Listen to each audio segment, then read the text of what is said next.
మీరు ఈ వీడియో చూస్తున్న ఈ నిమిషంలో మన దేశంలో ఎక్కడో ఒక చోట ఒక పసిబిడ్డ మాయమైపోతోంది. అంతేకాదు ప్రతి 8 నిమిషాలకు ఒక చిన్నారి అపరిచితుల చేతికి చిక్కుతోంది. ఇది నమ్మలేని నిజం. ఇలా ఒకరిద్దరు కాదు, సంవత్సరానికి 70,000 మంది పిల్లలు, రోజుకు సగటున 150 మందికి పైగా చిన్నారులు కనిపించకుండా పోతున్నారు. అలా మాయమవుతున్న చిన్నారులలో ఒకరే కాకినాడ జిల్లా తుని మండలం సిహెచ్ అగ్రహారానికి చెందిన చిన్నారి జ్ఞానేశ్వరి కూడా.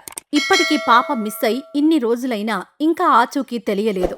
ఇక్కడ వింత ఏంటంటే హైటెక్ టెక్నాలజీ, డాగ్ స్క్వాడ్లు, డ్రోన్లతో వెతికినా కూడా లాభం లేకుండా పోయింది. అసలు ఈ పాప మిస్సింగ్ కేసులో ఏం జరుగుతోంది?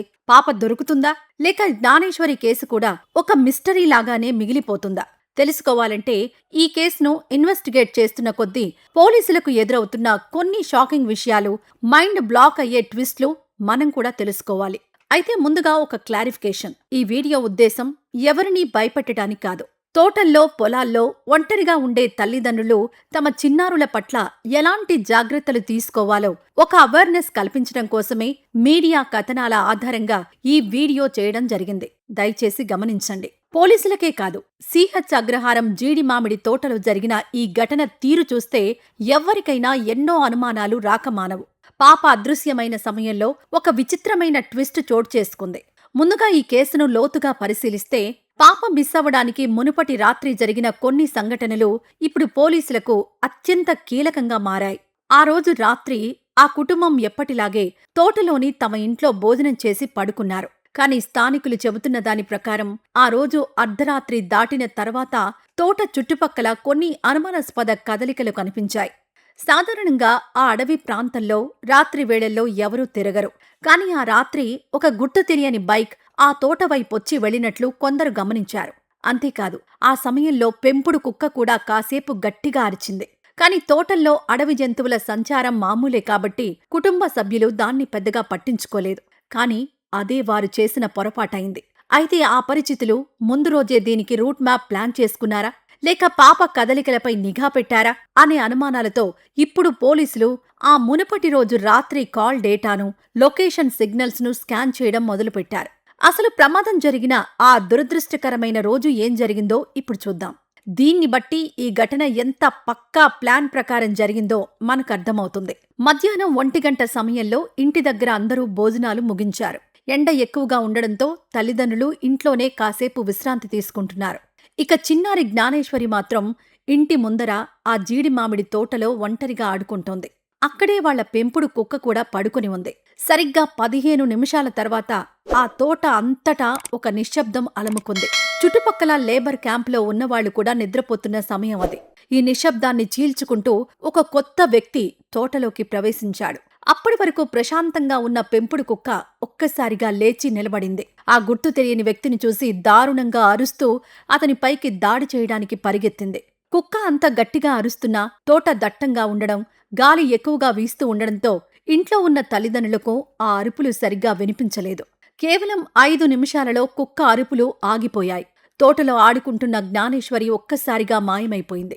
ఆ వ్యక్తి పాపను క్షణాల వ్యవధిలో అక్కడ్నుంచి దట్టమైన అడవి వైపు తీసుకెళ్లిపోయాడు. పడుకున్న 45 నిమిషాల తర్వాత నిద్రలేచిన తల్లి పాప కోసం బయటకొచ్చింది. తోటంతా వెతికినా జ్ఞానేశ్వరి కనిపించలేదు. పెంపుడు కుక్క మాత్రం తోట చివర అడవి వైపు చూస్తూ వింతగా మూలుగుతోంది. కంగారు పడిన తల్లిదండ్రులు చుట్టుపక్కల వాళ్లను పిలిచి వెతకడం ప్రారంభించారు. దాంతో పాప జాడ దొరక్కపోవడంతో స్థానికులు పోలీసులకు సమాచారం అందించారు. రంగంలోకి దిగిన పోలీసులు కుక్క ప్రవర్తనను బట్టి ఎవరో కొత్త వ్యక్తి వచ్చాడని గ్రహించి తమ ఇన్వెస్టిగేషన్ను వేగవంతం చేశారు. చుట్టుపక్కల అంతా దట్టమైన అటవీ ప్రాంతం, కొండలు కావడంతో టెక్నాలజీని ఫుల్గా వాడుకున్నారు. మనుషులు వెళ్లలేని ప్రాంతాల్లో డ్రోన్ కెమెరాలను ఉపయోగించి అణువణువు గాలించారు. ఇక్కడ పోలీసులు వాడిన ఇంకో ఇంట్రెస్టింగ్ టెక్నిక్ ఏంటంటే, ఏ పెంపుడు కుక్క అయితే ఆ అనుమానితుడి మీదకు వెళ్ళిందో ఆ కుక్క మెడకు ఒక జీపీఎస్ ట్రాకర్ అమర్చి మరీ వదిలేశారు. ఆ కుక్క వాసన పసిగట్టి అడవిలో ఎక్కడికి వెళ్తుంది, ఏమైనా క్లూస్ దొరుకుతాయా అని ఆ ట్రాకర్ ద్వారా లైవ్లో మానిటర్ చేస్తున్నారు. ఈ కేసును పోలీసులు ఎంత సీరియస్గా తీసుకున్నారంటే ఆ చిన్నారి ఆచూకీ తెలిపిన వారికి ఏకంగా ₹1,00,000 నగదు బహుమతి కూడా ప్రకటించారు. అయితే ఈ కేసులో పోలీసులకు ఒక పెద్ద సవాలు మాత్రం ఎదురవుతోంది. పాప దారి తప్పి అడవిలోకి వెళ్ళిందా, లేక ఎవరైనా పక్కా ప్లాన్తో తీసుకువెళ్లారా అని ఆరా తీస్తున్నారు. ముఖ్యంగా ఆ చిన్నారి తండ్రికి గతంలో ఎవరితోనైనా ఉన్న పాత వివాదాలు లేదా కక్షల నేపథ్యంలో ఎవరైనా ఈ పని చేశారా అనే కోణాన్ని కూడా విచారిస్తున్నారు.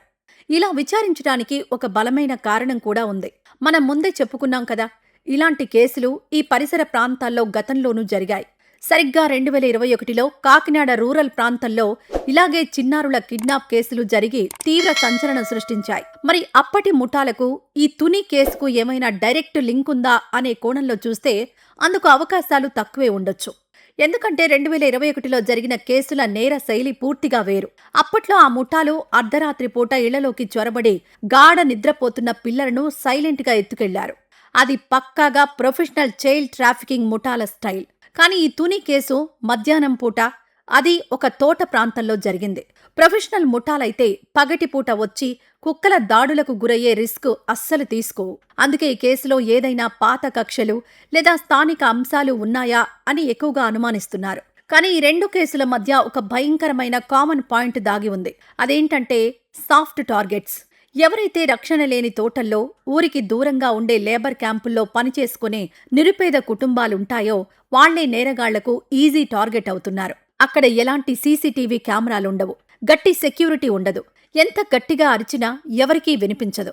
ఇలాంటి ప్రాంతాల్లో పాత నేరస్తులు లేదా స్థానికంగా తిరిగే అసాంఘిక శక్తులు ఒంటరిగా కనిపించే పిల్లలను టార్గెట్ చేసే అవకాశాలున్నాయి. అయితే కారణం ఏదైనా, ఒక పసిబిడ్డ మాయమైంది అంటే అది ఆ ఒక్క ఫ్యామిలీ సమస్య కాదు. మన కంటికి కనిపించకుండా మన చుట్టూ అల్లుకుపోయిన ఒక భయంకరమైన నెట్వర్క్ మన పిల్లల భద్రతను ఎలా ప్రశ్నార్థకం చేస్తోందో ఈ ఘటనలు మనల్ని హెచ్చరిస్తున్నాయి. నేషనల్ క్రైమ్ రికార్డ్స్ బ్యూరో అధికారిక లెక్కలు, చైల్డ్ రైట్స్ ఆర్గనైజేషన్ల రిపోర్ట్స్ ప్రకారం చూస్తే మన దేశంలో ప్రతిరోజు సగటున 150 నుండి 180 మంది పిల్లలు అదృశ్యమవుతున్నారు. దీన్ని ఇంకొంచెం సూక్ష్మంగా చూస్తే ప్రతి 8 నిమిషాలకు ఒక పసిబిడ్డ మాయమైపోతోంది. ఒక సంవత్సరంలో దేశవ్యాప్తంగా దాదాపు 60,000 నుండి 70,000 మంది పిల్లలు మిస్సింగ్ కేసుల కింద రిజిస్టర్ అవుతున్నారు.